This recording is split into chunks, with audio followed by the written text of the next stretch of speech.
I should have been dressed up as a pumpkin. You forgot my pumpkin suit. You don't have a pumpkin suit? Should have had one.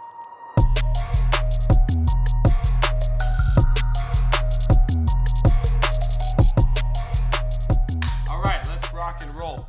Episode number 10, everybody, of season number 3. So thank you for your support. Thank you for watching the show, feedback, all your shares. When we started the podcast, we didn't expect, I guess we didn't really expect anything. No. It was just something we said, well, we should do it because people have been asking us to do it. And then. It was during COVID, quarantine, and. Was it? Yeah. No, I think it was before that.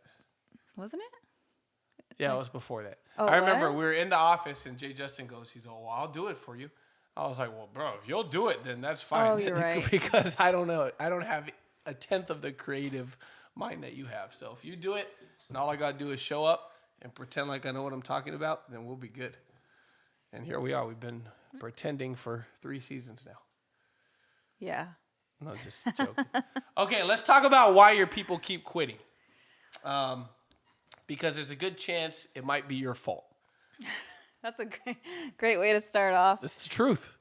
We learn from our own experience. Oh, yeah, it's also a very humble way to start off, I would say. So Yeah. So let's talk about it. Yeah. Why don't we talk about, because it's obvious why you would want to keep someone, right? In business. Do we feel like that's obvious? Yeah, for sure. Okay. Yeah. So let's talk about a few ways, or at least a few mentalities of, hey, like, why should I keep this person in business, or how? Yeah, it's important because there was a time in our business when we've never had trouble in finding talent and recruiting. But there was a time in our business when we weren't even conscious of the fact that we were adding talent, but we were losing the people we already had. Mm-hmm. So we never actually grew. We never got bigger. Let me take that back. We were always getting bigger, but it was a lot slower until one day Dan said, hey, what you need to get good at is adding the new ones without losing the old ones. Mm-hmm. That's when you build a company, is when you have an environment and a culture where you can keep everyone. Mm-hmm. And that was a game changer for us. I'm getting somebody brand new who's young in the business, they're fired up, they're on top of their game, they want to win, they want to run, they want to go get rich, they want to change the world, they want to make a difference. But while I'm working with them, I can't lose my guy who's been with me for 6 months or 6 years. Yeah.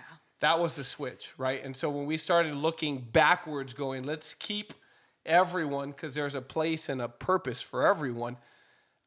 Even the guys struggling who haven't necessarily developed to their fullest, capability. But let's keep those guys and let's have them help us with the new guys. Like our whole business changed. Mm-hmm. I think our mentality at the time was we want to find people just like us. Yeah. That's still the mentality. Yeah, but in a healthy way. Yeah, right. Back then, not everyone's going to be that. It was like, if you're not going to move as fast as us, then bye, we're leaving you behind. Yep. And the mentality has completely switched where it's like, hey, we know everyone's going to move at their own pace. Every single person is an individual who has different wants, needs, personality traits, strengths, weaknesses. And so the first thing we got to do is meet them where they're at. We'll make that point one, is meet them where they're at. Mm-hmm. It's easier to have that mentality when you already have built a company. But if you could get that mentality when you're brand new, I think it's a game changer, because most conversations that I have with our teammates that are frustrated, it's always something like, hey, coach, how do I navigate this situation? Oh, tell me about the situation. Well, this person, it's just that they're moving slow. They had da-da-da-da-da. I'm like, you can't do anything. You just got to meet them wherever they're at, right? Mm-hmm. If that's not what you're looking for, keep them, because when the timing is right, the timing will be right for that person. The light bulb will flip on one day, but in the meantime, keep them. Mm-hmm. Work with them. Like, even if they're just a one client a month person. Like if you had 100 people that were one client a month people, you'd have 100 clients a month. Mm-hmm. And so you got to meet them where they're at. You've got to challenge them, but meet them where they are, you know, and let them know, hey, you know, we're going to move at your pace. If you want to run fast, I'm all for it. You know, my shoes are tied up. We can run. But if you want to just, you know, take your time, it's all good. We're going to meet you where you're at. How do you figure that out? I ask them. I just ask them. I think a lot of times we overcomplicate it. We try to read between the lines and, you know, like do an analysis. What do you think? Yeah, when the reality is I could just go, hey, man, let me ask you a question. I'm looking for people that want to run. They want to run quick. I know you got a lot going on right now. Right. By the way, because they told me that, I don't lead into the conversation saying that by opening up for some BS, right? But if they've been giving me a little bit of pushback, I could tell right away, like, okay, this person's giving me a little bit of pushback. So because they're giving me a little bit of pushback, let me just ask, hey, do you want to run fast or you want to run slow? Do you want me to challenge you and push you and drive you and help you hit all your goals? Or do you want me to just kind of encourage you and love on you and let you go at your own speed? Mm-hmm. And they will tell you. A lot of times we don't ask because we don't feel comfortable being so direct. But do you realize how much time you waste by not being direct? And also how ineffective you are as a coach by trying to play detective versus just asking. By the way, sometimes they will tell you and you just have to listen. If someone tells you, hey, I'm feeling overwhelmed, that's not a time for you to be like, okay, well, let's. Well, maybe you need to be a little more tough. Yeah. If they're telling you right off the bat that they're feeling overwhelmed, that's your opportunity to go, okay, let me meet you where you're at. Yeah, so if someone tells me, hey, I'm feeling overwhelmed, here's my response. Okay, can I ask you something? Yeah. Do you feel overwhelmed because I'm overwhelming you? Do you feel overwhelmed because I'm pushing you too much? Or do you just feel overwhelmed because you just got a lot going on? Let's role play. I feel like I've got a lot going on. Okay. So another question for you. How many of the things that you're investing your time into, how many of these things could you get off your plate? Like if you chose to? I don't know. It's just hard to say no to people. Okay. So let's pretend it's your job, right? Job's overwhelming and you're a single parent.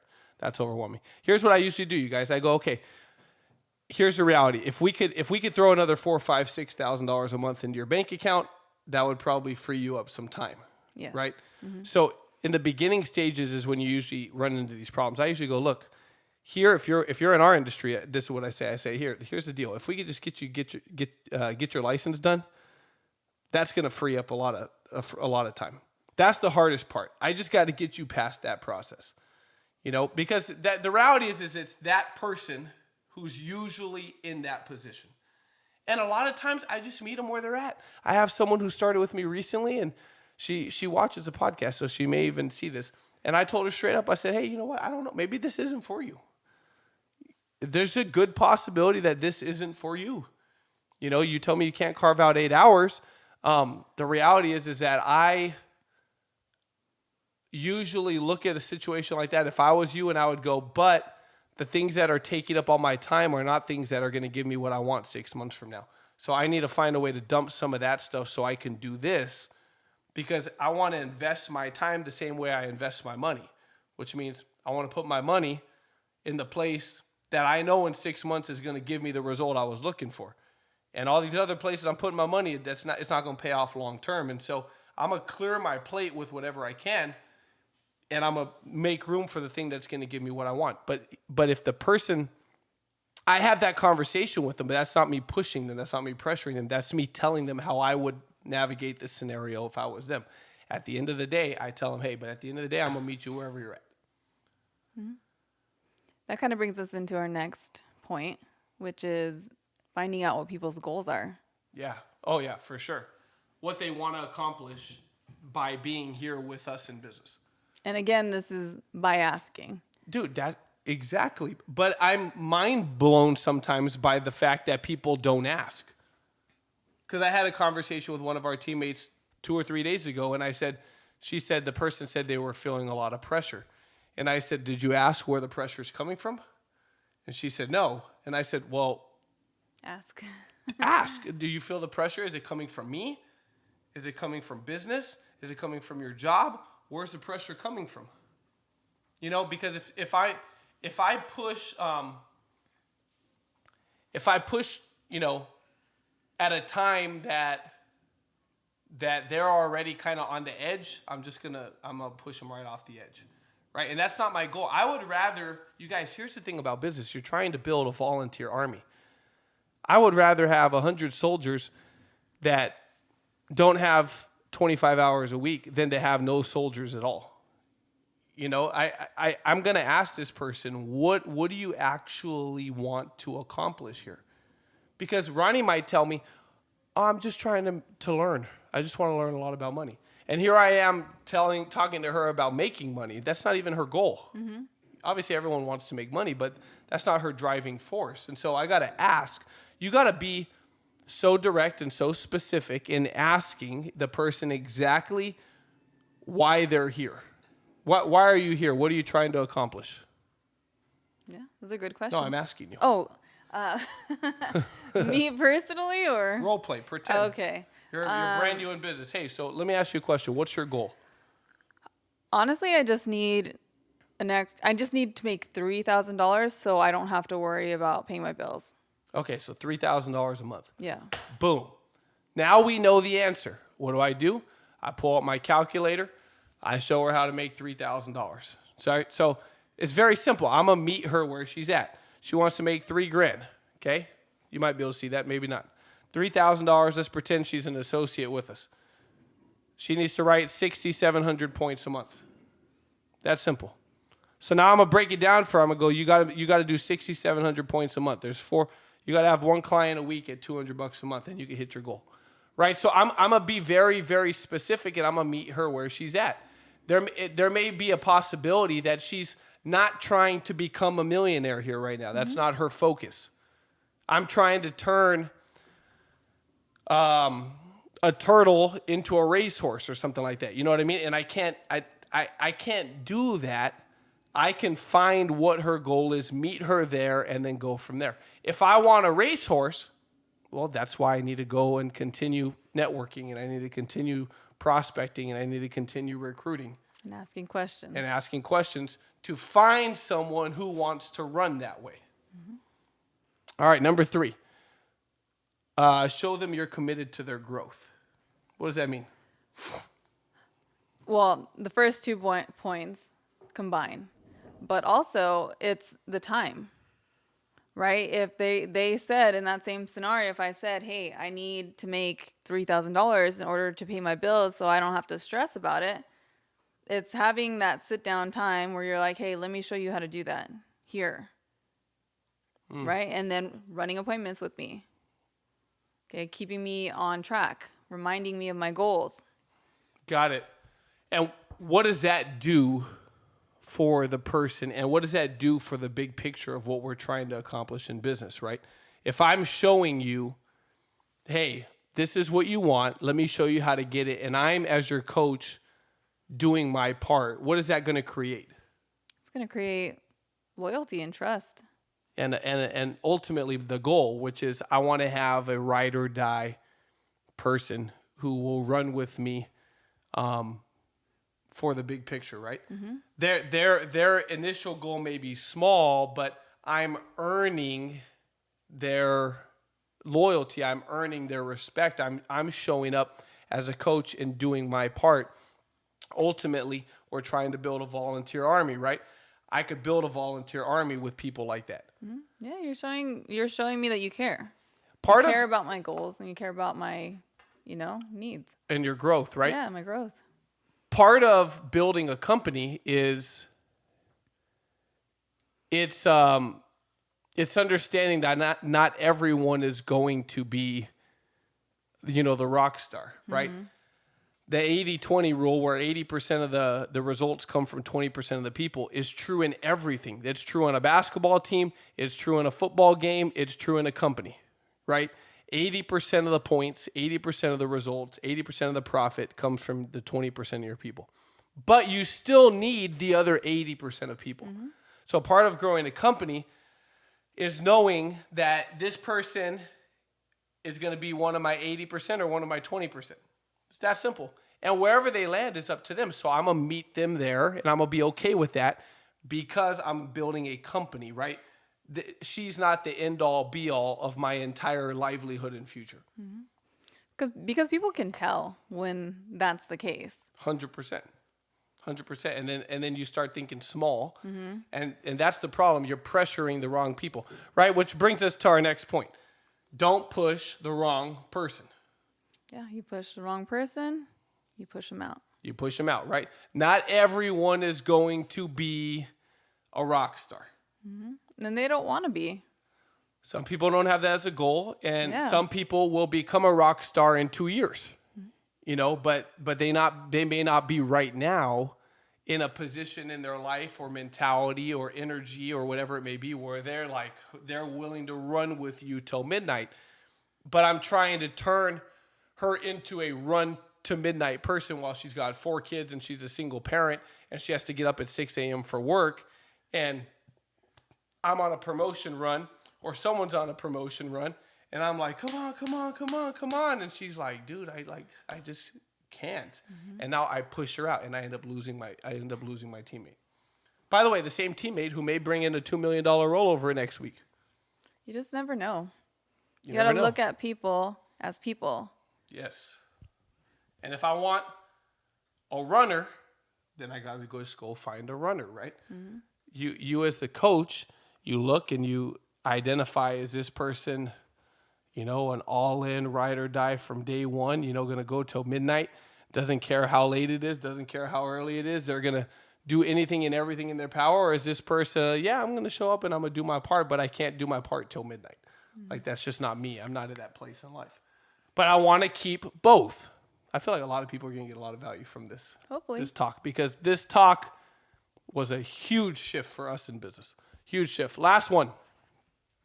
Why don't you deliver it? Pressure. People's value see, pressure.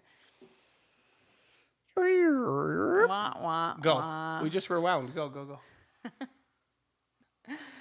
People's value. You go. Wow. See, she's getting emotional about it. Yes, very emotional. Everyone's value is more than just their numbers. Yes, thank you. See, I got rid of the people. People is a harder word. People. Everyone's value is more than just their numbers. To have a company, to have a culture, it comes in the heart of what the company is all about before it shows up in the numbers. It's the real human beings inside of a company that make a company, right? And then that is what builds numbers. That's what builds profit. That's what builds cash flow, and that's what gets results, right? But it's more than just the numbers. At the end of the day, if we're having a bad month, if we're in a bad time, the people will still be there even if the numbers aren't. And because the people are still there, we can always go back and build again. We can always get momentum again. Thankfully, in our industry, we've never really had that time. When the market crashes, business does even better. But at the end of all of it, it still falls back on people, right? Because every day, if we're running a 10 million, 20 million, 50 million, $100 million company, or a 10, 20, 30, 40, $50,000 company, when all is said and done, the numbers come from the people. That's everyday in and out efforts that are done by individuals on our team, in our company, that have a license. That's all the individual appointments being ran at a 2:00 afternoon, all the individual appointments being ran at a 6 p.m., dinner appointment. Like, all of those appointments over a 12-month period added together put up the $50 million. And so it all comes back to individuals, right? And people are creatures of emotion, right? Different in a lot of cases than animals, right? Some animals are just going to operate no matter what, even though there's emotion there. But humans, like we have the power to make decisions, and we make decisions all day long, right? Am I going to go to the gym? Am I not? Am I going to run this meeting? Am I not? Am I going to make this phone call? Am I not? You know, and because we do that all day long, we go like this. And because we go like this, our numbers go like this. But collectively, when you build an army, everything will still go up regardless of all the individual up and down. So, do you have an environment? Are you putting out an energy that's helping the human spirit feel appreciated, that will help promote growth, you know, and that will ultimately make people want to stick around? Yep. And that's meeting them where they're at. And the craziest thing is when you get this right, you will have a month every once in a while where it's like everyone was on their A game. Right. And you're like, holy smokes, you know, like, because there's always going to be people that are hot. And there's always going to be people that are frustrated. And every once in a while, you'll get where like the whole group is like on one beat and the whole group's at a high point. And man, that's when the magic happens. But it's keeping people, and you can't keep them if you don't accept them for where they are and meet them at that point. It doesn't mean they will stay at that point forever, but you got to meet them at that point and be understanding in order to keep them. So practice it. It takes practice. Boom. All right. I'm done. Bye, guys. Time to eat.